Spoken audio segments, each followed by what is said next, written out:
How is it going, everybody? My name is DeMarco, and it's been a while since I last sat down to talk about Starfield. And in that time, honestly, I was hoping for, I'm sure many of you were hoping for as well, something new about Starfield would be talked about. A new Q&A, a new interview, a new Game Informer article, a new Into the Starfield developer diary, which I think myself and many others were predicting would have come by this point, but it has been complete radio silence coming from Bethesda, which is admittedly understandable given the fact that the game was pushed back into 2023.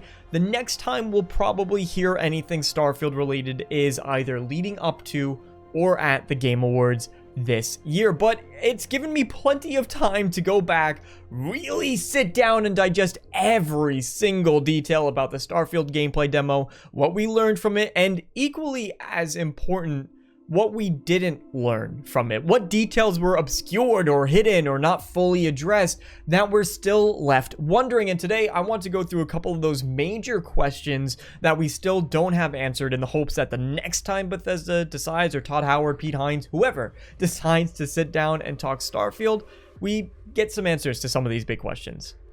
The big question, everybody's wondering it, is when the hell Starfield's actually going to release? We don't have a release date, and we could keep guessing 1/1/23, 2/2/23, 3/3, so on and so forth, right? And at the end of the day, somebody is going to be right, but they're all just guesses. Now, my personal thought on the matter is we'll probably see a release date at the Game Awards this year. I'm not expecting another lengthy showcase of the game. The Game Awards typically has some pretty rapid fire back-to-back, as many big announcements as you could cram in as short a time as possible, even though the Game Awards usually runs really late. However, that being said, I would be dumbfounded if Bethesda didn't use the Game Awards as an opportunity to talk about their game and tell the entire world when it will be coming out. It's one of the biggest shows in gaming to date. It's growing every single year, so it would be really foolish of them to miss that opportunity. And quite frankly, there's not really a large game showcase like that between the Game Awards and when Starfield would theoretically release. So if they wanted to do it in front of a big audience, which they should, then that's the time to do it. This is probably one of my bigger concerns when it comes to Starfield, and that is how the creatures will be handled across, especially when you're boasting thousands of different planets that you can land on. Are we going to see a situation where you have the exact same creature just in a different color that does maybe ice damage instead of, I don't know, poison damage, right? Not very immersive, especially if you're stretching this across star systems light years away. Is it going to be a situation where 80% of the planets, 85% of the planets are completely barren and cannot host any kind of life? Possibly. That does go to fit the realistic vibe that Bethesda is going for. Is it realistic and immersive? Absolutely. Is it necessarily fun to have in a video game? I'll leave that up to the individual. That's a whole different discussion. You could also have a situation where Bethesda really leans into that procedural generation and they use it to make the creatures as well. But that gets into some dangerous territory. Not only are you taking away from one of the things that a lot of people really like about Bethesda games, which are the really cool and interesting and diverse creatures, but procedural generation on that level, if not done correctly, you either end up with some really funky results out there, or it's very formulaic and you kind of start to see the same patterns over and over. Humans are very good at recognizing patterns. Procedural generation can fall into that trap. Personally, I think we're going to see Bethesda use mostly barren planets. It is the more realistic and immersive approach, and on top of that, Todd Howard specifically identified during the gameplay reveal that you can see everything about the planet without having to land on it, so you know if it's going to be one of these dead worlds or a golden world that supports life. And it did sound like the majority of them are going to be these ice balls or gas giants that nothing's there. Assuming that this is the case, you'll probably see a lot of players who just stick to the planets that have stuff on them, which is a completely viable way to play. And then additionally, for those who really want to explore and just land absolutely everywhere, you do get this fantasy of having a truly open sci-fi world to go off and play in. I think until I finally play Starfield, I'm always going to be on the side of having a small, more contained map that's loaded with detail and things put there with intention and environmental storytelling and all that great stuff. I'm still looking forward to Starfield, and who knows, maybe it will completely change my mind, and I'm sure, in fact, I know that Bethesda has thought of all of these concerns already, so we just have to see how it actually plays out when the game releases. Here's one of the things I'm really looking forward to seeing more of is the activities outside of just the main questline or the faction questline. What activities you can take part in within the world. We do know that there's the base building, of course, it's been expanded on from Fallout 4 and Fallout 76.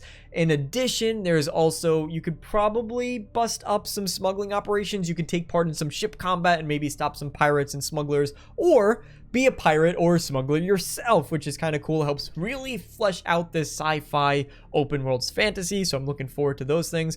But what else is there? I think Red Dead Redemption 2 did a really great job, especially with its side activities, the hunting challenges, the treasure maps, and these sort of things that fill up the world. It's not front and center, it's not the main reliance of the game, but they're there if you want to take part in them. I think that's brilliant, especially in the cities, which are massively larger than what we've seen in past Bethesda games. You need to make sure that they feel lived in, and with any open world game, not just Bethesda games, it can very quickly devolve into a matter of run into town, sell all your crap, turn in your quest, get a new one, go back off and hit the road. And I think that Starfield has an opportunity to really turn that around, to make it feel as though the world isn't just waiting for you to interact with it, but things are actually happening regardless if you're there or not, and I like that in games. Skyrim actually toyed around a little bit with this in the way that, for example, the red guards in front of Whiterun would wait until you triggered a certain quest before they appeared, so things are changing in the city, new things are happening. The Butcher in Windhelm, it takes a couple days after you've completed that quest, but you find out that you caught the wrong guy and he's returned and he's killed some more people, so that's interesting. It makes the world feel like things are happening. Potema the Wolf Queen does something similar. I think that Starfield can really push this up to the 10th degree to make these worlds so that there's always something going on every time that you visit one of these cities, or not every time, because then it will start to feel not special, but you get what I'm saying. On top of that, can you go off gambling in Neon, or maybe take part in a hunting quest in Aquila where they're on the frontier, right? Lots of exciting opportunities to have some in-city activities that are there waiting for you to distract yourself from questing and adventuring and exploring the stars. One of the things that I'm most curious and most excited to hear more about is this dialogue and the new persuasion system. When my man Todd Howard comes out and starts talking about how these things are priorities, how making conversations feel organic and natural are very important to them, you know that it's a big deal over at Bethesda, and I'm really excited to see what they do with it. I think that Bethesda has learned, I know that Bethesda has learned a lot from the likes of Fallout 4 and Far Harbor. They've gone back to the silent protagonist. They're zooming in the faces when you talk to NPCs, which is something they did back in Oblivion. But as far as the way that dialogue actually works, we know surprisingly little about it. Now, there are places that Bethesda can pull inspiration from. I'm thinking specifically Kingdom Come Deliverance, where the quality of your clothes impacted your ability to charm people, and if you're trying to intimidate someone but were wearing very light armor, it would be harder than if you were wearing very heavy chain or plate mail. Things that you were wearing made a difference in dialogue, and your general status in the world also made a difference in dialogue. And there's a lot of cool mini factors beyond just a number stat, the amount of points you put into speech, that played a role into those conversations. And if Bethesda does go that route, how do they improve upon it and make it their own and expand on the ideas that are already there? The dialogue system, I'm really excited for. I want the choice and consequence, even in dialogue, to matter. It's one of the things I'm most looking forward to, and so we'll see how it actually plays out when they showcase the game. But again, all of these questions are things that I'm hoping Bethesda addresses one of the next times that they sit down to talk Starfield. Let me know the things that you're wondering, and I do have plenty more on my own list that I didn't get to today, so if you want more, let me know. We can make a follow-up to this video and incorporate some of your own questions about the game as well. Thank you guys so much for watching. I hope you enjoyed. If you did, please leave a thumbs up on the video, and consider subscribing if you like Starfield, Bethesda, open world games, RPGs, all of that great stuff. I hope to see you all next time.